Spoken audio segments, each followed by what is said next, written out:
आज की इस चर्चा में हम भारत के एक ऐसे राज्य की कहानी खंगालने वाले हैं जिसका राजनीतिक इतिहास सच में एकदम अनोखा है। हम बात कर रहे हैं पश्चिम बंगाल की। यहाँ की राजनीति सिर्फ विधानसभा के गलियारों में नहीं गूंजती, बल्कि ये आम लोगों की पहचान, उनकी रोजमर्रा की बातचीत का एक बड़ा हिस्सा है। तो चलिए, बिना किसी देरी के सीधे इस राज्य के ऐतिहासिक और राजनीतिक सफर में गोता लगाते हैं।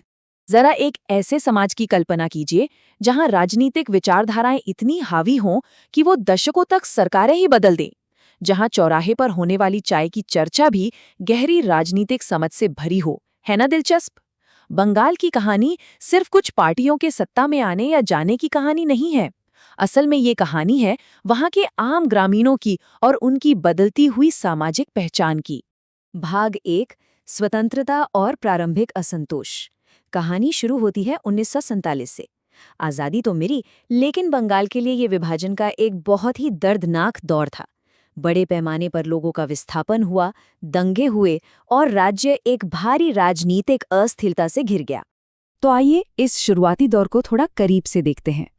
आज़ादी के ठीक बाद के सालों में पश्चिम बंगाल की कमान मुख्य रूप से कांग्रेस के हाथ में थी। 1948 से 1962 तक मुख्यमंत्री रहे विधान चंद्र रॉय। उनकी सरकार का पूरा फोकस था इंडस्ट्रियल डेवलपमेंट और बड़े शहरों का निर्माण।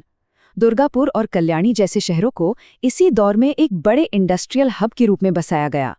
ऐसा लग रहा था कि मानो बस औद्योगिकरण ही राज्य को हर मुसीबत से बाहर निकाल लाएगा।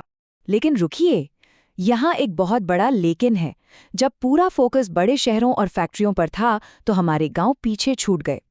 ग्रामीण इलाकों में आर्थिक संकट गहराने लगा, बेरोजगारी बढ़ने लगी और हालात तब और बेकाबू हो गए जब खाने पीने की भारी कमी पैदा हो गई। जरा सोचिए, जो आम ग्रामीण पहले से ही संघर्ष कर रहा था, वो खुद को पूरी तरह से हाशिए पर महसूस करने लगा। और इसी गहरी हताशा ने एक बहुत बड़ी अशांति के बीज बो दिए। भाग 2, नक्सलवाड़ी और वामपंथी बदलाव। 1960 के दशक के आते आते गांवों में पनप रही ये हताशा मानो एक ज्वालामुखी की तरह उबलने लगी, और यहाँ से बंगाल की राजनीति ने एक बहुत ही नाटकीय मोड़ लिया। साल 1967 और फिर हुआ नक्सलबाड़ी विद्रोह। उत्तर बंगाल के एक छोटे से गांव में जमींदारों और किसानों के बीच जो टकराव शुरू हुआ, उसने एक विशाल किसान आंदोलन का रूप ले लिया। उनकी मांग बिल्कुल साफ थी, किसानों के लिए जमीन का अधिकार। ये कोई छोटी मोटी घटना नहीं थी, ये एक ऐसा भावनात्मक उबाल था जिसने पूरे देश में नक्सली आंदोलन की नींव रख दी। अब वो आम ग्रामीण सिर्फ एक पीड़ित नहीं था, बल्कि एक संघर्षशील किसान बन चुका था। और इसी बदलाव ने राज्य में वामपंथी यानी लेफ्ट विचारधारा की जड़ों को गहराई तक मजबूत कर दिया। भाग 3, वाम मोर्चा का युग। नक्सलबाड़ी और उस समय के कृषि आंदोलनों की लहर से एक बिल्कुल ही नया राजनीतिक अध्याय शुरू हुआ। 1977 में लेफ्ट फ्रंट यानी वाम मोर्चे ने सत्ता की बागडोर अपने हाथों में ली। 34, जी हाँ, पूरे 34 साल वाम मोर्चे ने लगातार 34 वर्षों तक राज्य पर शासन किया। दुनिया में लोकतांत्रिक तरीके से चुनी गई किसी कम्युनिस्ट सरकार का इतने लंबे समय तक टिके रहना अपने आप में एक बहुत बड़ा रिकॉर्ड है। अब सवाल ये है कि उन्होंने इतने लंबे समय तक सत्ता कैसे बनाई रखी। इस दौर का एक बड़ा हिस्सा मुख्यमंत्री ज्योति बसु के नेतृत्व में बीता, और उनकी सबसे बड़ी सफलता का कारण था ऐतिहासिक भूमि सुधार। ऑपरेशन बरगा जैसी योजनाओं के जरिए जमीन सीधे आम किसानों और बटाईदारों के हाथों में सौंप दी गई। इसके साथ ही पंचायतों को मजबूत करके गांव में सत्ता का विकेंद्रीकरण किया गया। जिस आम ग्रामीण की कोई आवाज नहीं थी, वो अब जमीन का मालिक और एक सशक्त नागरिक बन चुका था। भाग 4, भूमि विरोध और नया नेतृत्व। लेकिन देखिए, वक्त और जरूरतें हमेशा एक सी नहीं रहती। बुद्धदेव भट्टाचार्य के नेतृत्व में जब वाम मोर्चे ने राज्य के इंडस्ट्रियलाइजेशन और आईटी सेक्टर को आगे बढ़ाने की कोशिश की, तो एक नया और गहरा टकराव शुरू हो गया।